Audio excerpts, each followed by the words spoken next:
সেনাবাহিনীর স্নাইপার রাইফেলেই কি গণহত্যা চলেছিল? 5ই আগস্ট শেখ হাসিনার পতন হয়েছিল। বৈষম্য বিরোধী একটা একেবারে নিরহ সাদামাটা আন্দোলন, অহিংস আন্দোলন হঠাৎ করে সশস্ত্র আন্দোলন হয়ে গেল কিভাবে? আমরা বহুত আন্দোলন দেখেছি। 90-এর আন্দোলন আমি নিজেও করেছি, আমি গুলিবিদ্ধও হয়েছিলাম 90-এর আন্দোলন, এরশাদ বিরোধী আন্দোলনে। কিন্তু এভাবে তো কোনো মানুষ মারা যায় নাই। 52-র ভাষা আন্দোলনে এরকম মানুষ মারা যায় নাই, 2 জন 3 জন 5 জন মারা গেছে। 69-এর অভ্যুত্থানে এরকম মানুষ মারা যায় নাই। 66-র গণ আন্দোলনে মারা যায় নাই। আরও যত সরকার বিরোধী আন্দোলন হয়েছে, বিএনপির বিরুদ্ধে হয়েছে, আওয়ামী লীগের বিরুদ্ধে হয়েছে, এরকমভাবে মানুষ মারা যায় নাই। কিন্তু শেখ হাসিনা সরকারের বিরুদ্ধে যে আন্দোলনটা হলো, এই আন্দোলনটা একটা বৈষম্য বিরোধী ছাত্রদের আন্দোলন, সাদামাটা সহজ সরল একটা ছোটখাটো আন্দোলন নেই, হঠাৎ কীভাবে এটা সশস্ত্র হয়ে গেল, বিভৎস হয়ে গেল, হাজার হাজার মানুষ গণহত্যার শিকার হয়ে গেল, 20-25 হাজার আহত শিকার হলো কিভাবে তারা? সেই 5ই আগস্টের পর থেকে কিন্তু গবেষণা চলতেছে, থেমে নাই। এখন এই মুহূর্তে বের হয়েছে একজন প্রখ্যাত সাংবাদিক, বাংলাদেশেরই সিনিয়র, মোস্ট সিনিয়র, এনায়েত কবির ভাই। উনি ধারাবাহিকভাবে ভারতের নিউজ পত্রিকায়, নিউজ পত্রিকায় ধারাবাহিকভাবে উনি লিখতেছে, 3টে পর্ব লিখেছেন। আমি যে কথাগুলো বললাম তার ওই রিপোর্টের উপরেই আমার এই আলোচনা। আর আমরা যাহা দেখেছি, যাহা শুনেছি, যাহা তথ্য পেয়েছি, এই সব এক জায়গাতে করেই এই আজকের এই আলোচনা। তো ইতিমধ্যে আপনারা শুনেছেন আমার আরও ওই 2টা পর্বে। যারা এই পর্বটাই শুনবেন তাদের জন্য একটু একটু করে চাপ দেই। 2001 থেকে 2005 বাংলাদেশে ভারতের উলফা বিদ্রোহীরা, তখন বাংলাদেশে পরেশ বড়ুয়া অবস্থান করতেছিল।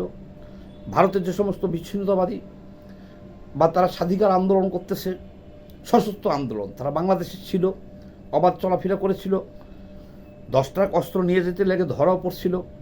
সেই সব উলফা গুর্খাদের বাংলাদেশে ট্রেনিং দিতেছিল কর্নেল হাসিনুর রহমান, বাংলাদেশের কর্নেল হাসিনুর রহমান, তারপর একজন মেজর জিয়া, তারপর ওই যে হাসান সোহরাদ্দি, এনারা সব সেনা অফিসার। তো বাংলাদেশের গোয়েন্দা, র্যাবের গোয়েন্দা টিম তদন্ত করার পরে ঘটনা প্রমাণিত হওয়ায় কর্নেল হাসিনুর রহমানকে কোর্ট মার্শাল করে বিচার করে চাকরিচ্যুত করা হয়, আজীবন নিষিদ্ধ করা হয়, ক্যান্টনমেন্টের ভিতরে 4 বছরের সাজা দেওয়া হয়। যাক, পরবর্তীতে সেনাপ্রধান ইকবালুর রহিম আসার পরে তার ওই সাজা মকুব করা হয়। এইটুকু বললাম, আগের ভিডিওগুলো শুনে নিন। এইটুকু বললাম এই কারণে, এই আলোচনার নায়ক হলো সেই কর্নেল হাসিনুর রহমান। আচ্ছা, তো কেন আসলো এই 5ই আগস্ট, এই হাসিনা সরকার বিরোধী যে আন্দোলনটা, এখানে যে স্নাইপার রাইফেল ব্যবহার হয়েছে, এই স্নাইপার রাইফেল পুলিশের কাছে ছিল না, বিডিআরের কাছে ছিল না। এই স্নাইপার রাইফেলগুলো ব্যবহার করেছিল এনায়েত কবির সাহেবের সেই অনুসন্ধানী প্রতিবেদনে উঠে আসছে যে বাংলাদেশের সেনাবাহিনীর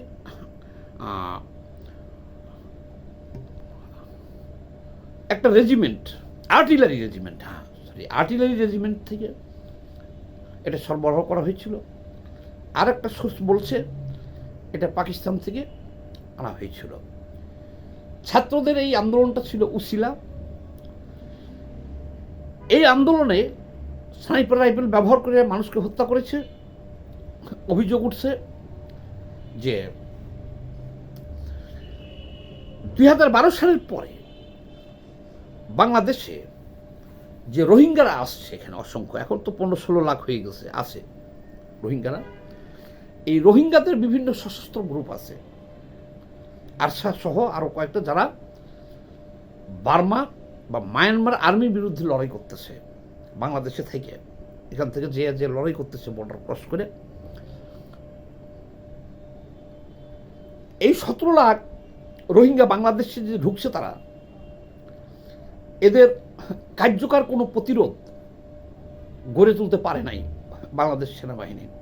তখন তারা স্রোতের বানের স্রোতের মতো এসে ঢুকে পড়ছে। বিশ্ব ব্যাপার ডক্টর ইউনূস বলছিল যে 1 বছরের মধ্যে সব রোহিঙ্গা চলে যাবে, জাতিসংঘ মহাসচিবকে নিয়ে আসছিল, কিন্তু কাজের কাজ কিছু হয় নাই।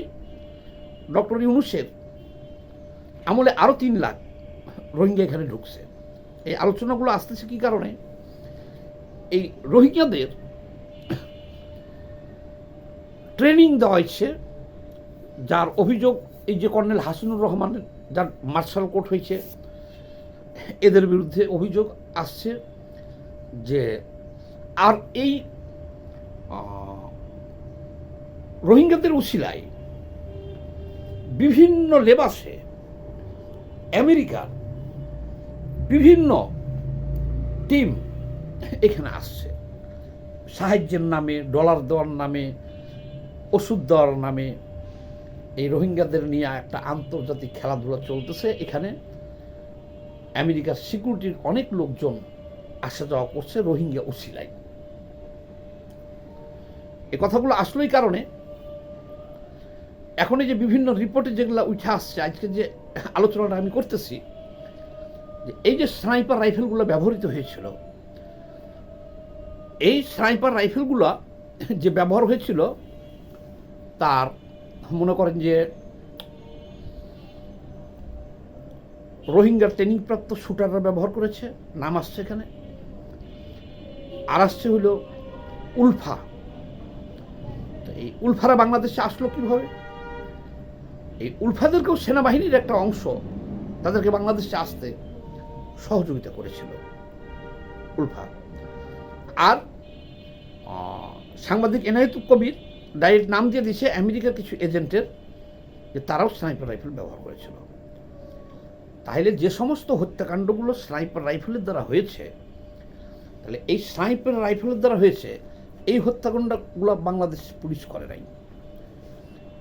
এই হত্যাকাণ্ডগুলো ঘটিয়েছে যাদের হাতে স্নাইপার রাইফেল ছিল। তাহলে কাদের হাতে স্নাইপার রাইফেল ছিল মোটামুটি বুঝ পাইছেন। উলফার, এটা ভাড়াটিয়ার সেনা, ওই সৈনিক আর কি, তারা ভাড়াটিয়া। উলফার, রোহিঙ্গার এবং আমেরিকার এজেন্ট, এদের হাতে ছিল। আর ওই যে বাংলাদেশের একজন মেজর স্বীকারোক্তি দিচ্ছে, ভিডিও করে ছাড়ছে স্নাইপার রাইফেলের, যা আওয়ামী লীগ আমাদের শত্রু, আমরা এটা ব্যবহার করেছি।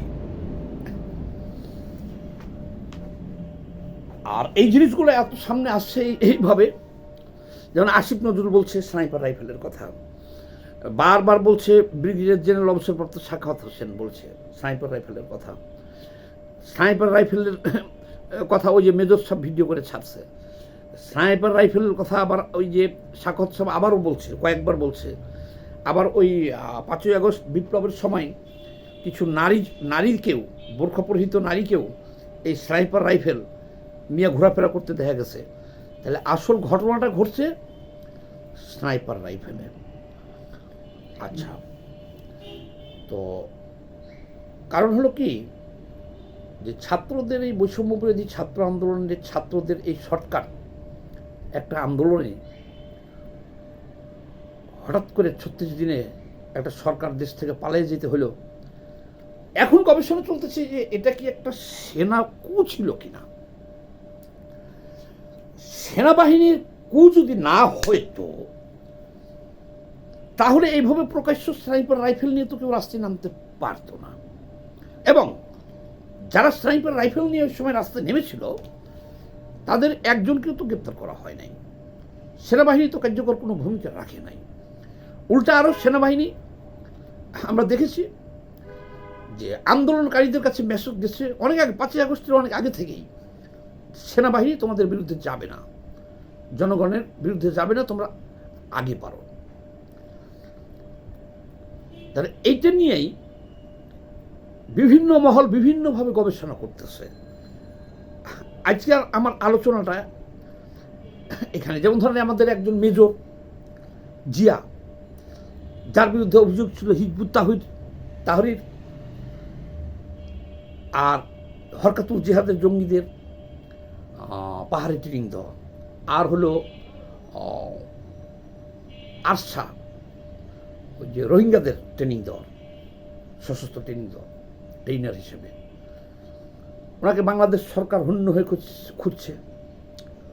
তাকে তো বরখাস্ত করা হয়েছিল, তারপরে তাকে গ্রেপ্তারের জন্য হুলিয়া জারি করছে, গ্রেপ্তার করতে পারে নাই।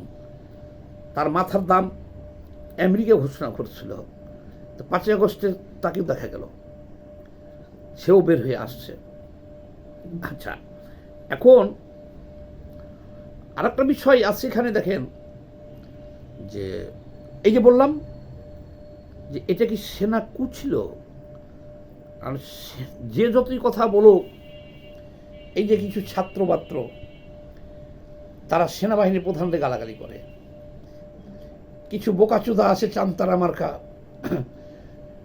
ক্যান্টনমেন্ট উড়াই দিতে চায়, কিন্তু এখন তদন্তে তো দেখা যেতেছে এটা একটা সেনা কু ছিল। বিভিন্ন তথ্যে এরকম দাবি করতেছে সাংবাদিকরা। দেখেন এই যে যিনি স্বরাষ্ট্রমন্ত্রী হয়েছিলেন ডক্টর ইউনূসের আমলে, ওনার বিরুদ্ধে গুরুতর অভিযোগ যে উনি হলেন জঙ্গি সংগঠন হিজবুত তাহরির নেতা। সে ছিল স্বরাষ্ট্রমন্ত্রী 18 মাস, কিন্তু দেখেন এই সরকার কিন্তু তাকে বদল করতে পারে নাই। তারেক রহমানের সরকারে এখন উনি ক্যাবিনেট সচিব, কত গুরুত্বপূর্ণ পদে আছে দেখেন। ইন্টারিম গভর্নমেন্ট মানে ডক্টর ইউনূসের গভর্নমেন্টের যিনি আইনমন্ত্রী ছিল,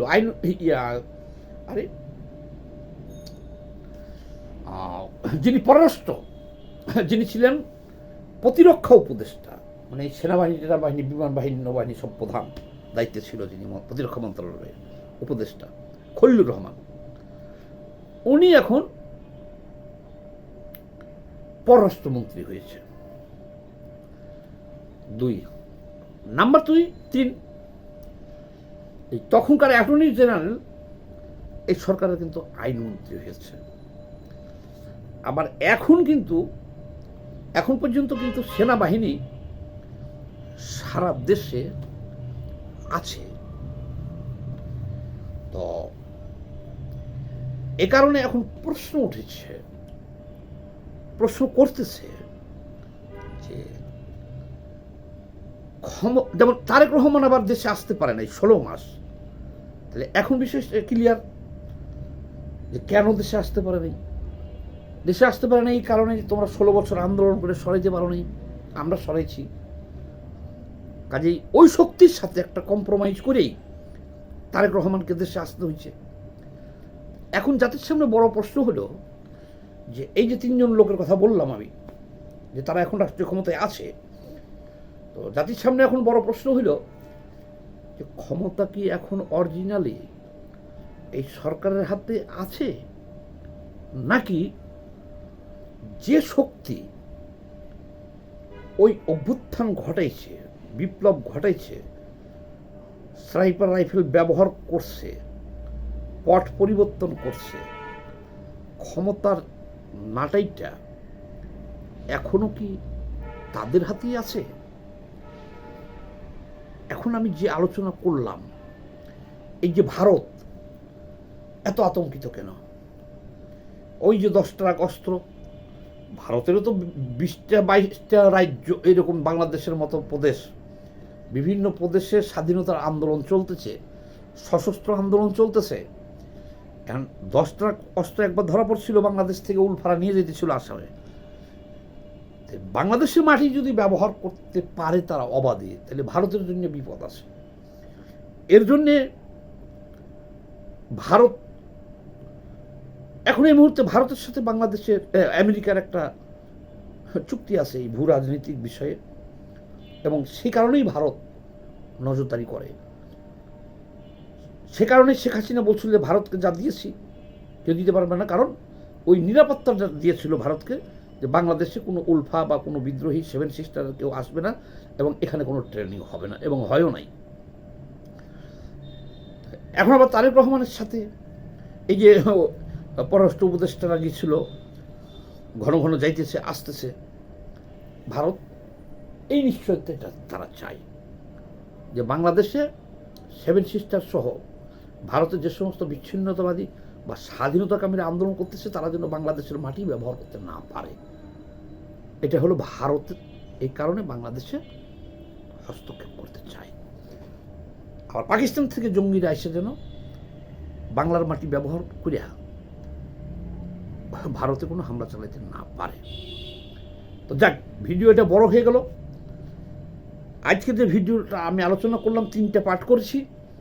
এই 3টা পার্টই আমার পর্যবেক্ষণ, আমার পাওয়া, এবং